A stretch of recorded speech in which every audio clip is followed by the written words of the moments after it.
ke soal yang pertama.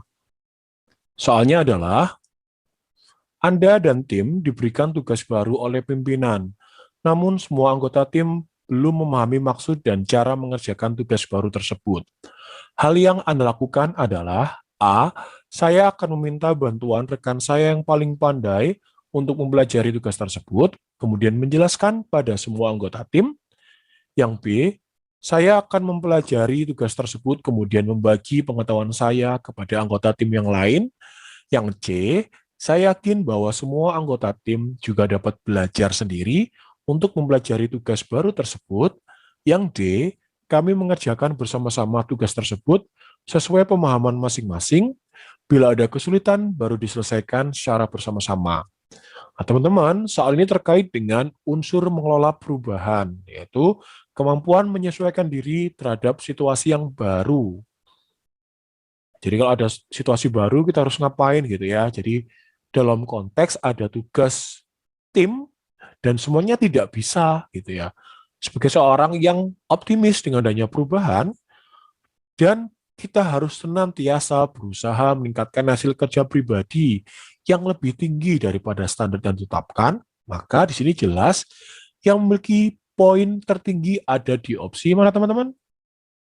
Ya, opsi B ya. Jadi saya akan mempelajari tugas tersebut sendiri gitu, kemudian membagikan ilmu saya kepada anggota tim yang lain. Nah, itu namanya optimis dengan adanya perubahan. Jadi ada semangat yang berlebih kalau ada perubahan gitu. Tetap harus semangat belajar teman-teman. Kemudian disusul oleh opsi D, yaitu kami mengerjakan bersama-sama, kemudian diskusi kalau ada kesulitan. Jadi opsi A mendapatkan poin 2, karena di sini dia jelas mengandalkan orang lain ya. Dia meminta orang yang paling pandai untuk belajar, baru sharing ke yang lain. Itu sudah tidak mencerminkan orang yang suka atau optimis dengan adanya perubahan. Apalagi yang C gitu ya. Ini kayak cuek gitu ya. Satu sama lain saling acuh gitu, saling percaya, padahal belum tentu hasilnya malah maksimal. Oke, langsung kita ke soal yang berikutnya. Soalnya adalah, seorang guru saat di perpustakaan sedang mendapati sekelompok peserta didik yang mencoret-coret buku bacaan milik perpustakaan. Saat ditegur oleh seorang guru, peserta didik tersebut menjawab bahwa akan menerima jika diminta mengganti buku tersebut karena berasal dari keluarga yang cukup terpandang. Sikap saya terhadap hal di atas adalah A. Menyampaikan kepada peserta didik untuk membelikan buku yang dicoret sebanyak 2 kalinya.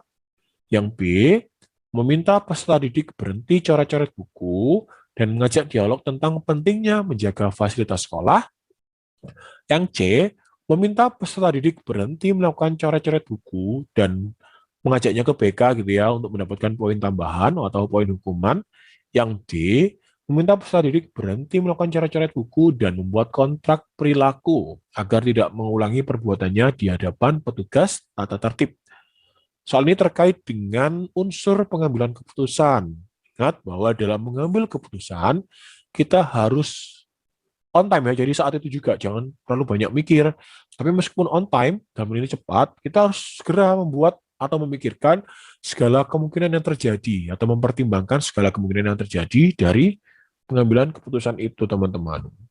Nah, kemudian sebelum mengambil keputusan, kita harus ini dulu, teman-teman, penting mengumpulkan informasi untuk bertindak. Jadi sebelum mengambil keputusan, kita kumpulkan informasi dulu agar kita tidak menyalahi wewenang yang kita miliki gitu ya. Jadi di sini jawaban yang tepat itu ada di opsi yang mana?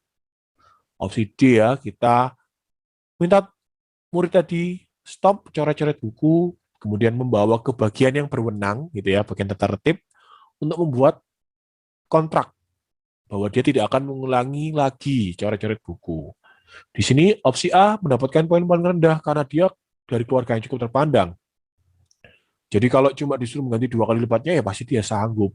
Dan itu belum tentu membuat efek jera pada dia. Gitu ya. Opsi B bagus di sini. Mengajak dialog. Jadi memberi nasihat-nasihat sendiri sudah bagus, mengajak dialog gitu ya. Opsi C mendapatkan poin 2. Nah, di sini menambah poin hukuman atau memberikan poin hukuman belum tentu memberikan efek jera bagi siswa. Jadi itu cukup mendapatkan poin 2. Itu ya teman-teman. Bisa dipahami ya. Jadi kita harus membawanya ke bagian tata tertib untuk membuat kontrak agar tidak diulangi lagi. Oke, kita ke soal nomor 3. Suatu hari atasan Anda meninggalkan kantor lebih awal karena ada urusan mendadak, dan Anda diminta untuk mengawasi pegawai yang lain karena atasan Anda mendapat laporan bahwa banyak karyawan yang sering terlambat dan pulang kantor lebih cepat. Saat atasan pergi, ternyata Anda menemukan 2 pegawai yang datang terlambat dan 3 orang lainnya pulang lebih awal. Hal yang akan Anda lakukan adalah A. Menegur dan mengatakan bahwa Anda akan melaporkan kejadian tersebut kepada atasan. B. Mencatat pegawai yang tidak disiplin untuk dilaporkan kepada atasan. C. Menegur karyawan tersebut sesuai kewenangan yang diberikan kepada Anda. Yang D. Mengingatkan secara tidak formal pegawai yang tidak disiplin. Soal ini terkait dengan unsur integritas, teman-teman, yaitu mampu mengingatkan, mengajak rekan kerja untuk bertindak sesuai dengan nilai, norma, dan etika organisasi. Di sini si tokoh Anda ini ya sudah mendapatkan mandat atau kepercayaan dari atasan, sehingga kita sudah punya wewenang kan untuk menegur, apalagi kasusnya banyak tidak disiplin ya di sini. Jadi ya kita harus bertindak sesuai dengan kewenangan yang diberikan, yaitu apa? Yang C ya, jadi jawabannya adalah kita tegur karena kita sudah diberikan mandat sehingga kita memiliki kewenangan untuk mengingatkan dan menegur kepada si karyawan. Di sini poin 3 A, yaitu menegur dan mengatakan bahwa Anda akan melaporkan kejadian tersebut. Kemudian opsi B, mencatat dan melaporkan. Dan D, di sini mengingatkan secara tidak formal. Jadi bisa juga secara formal karena kita sudah memiliki kewenangan ya. Jadi jawaban yang paling tepat itu ada di opsi C, teman-teman. Oke, bisa dipahami ya. Sekarang kita lanjut ke soal berikutnya. Soalnya adalah, kepala sekolah memberikan himbauan agar setiap guru datang lebih awal 15 menit dari jam yang seharusnya dan meninggalkan sekolah dilebihkan 1 jam dari yang seharusnya selama 2 minggu untuk melaksanakan suatu kegiatan. Sebagian guru menentang himbauan tersebut. Hal yang Anda lakukan adalah A. Mematuhi himbauan kepala sekolah karena merasa hal tersebut untuk kebaikan bersama. Yang B. Mematuhi himbauan tersebut bila waktu yang saya miliki memungkinkan. Yang C. Mengadakan pendekatan personal kepada rekan yang merasa keberatan. Yang D. Mengikuti suara terbanyak dari rekan sejawat. Soal ini terkait dengan mengelola perubahan. Jadi, seperti yang sudah saya jelaskan pada sebelumnya, bahwa mengelola perubahan itu harus segera ya, jadi kemampuan menyesuaikan diri dengan situasi baru. Kita harus segera beradaptasi terhadap segala perubahan-perubahan yang ada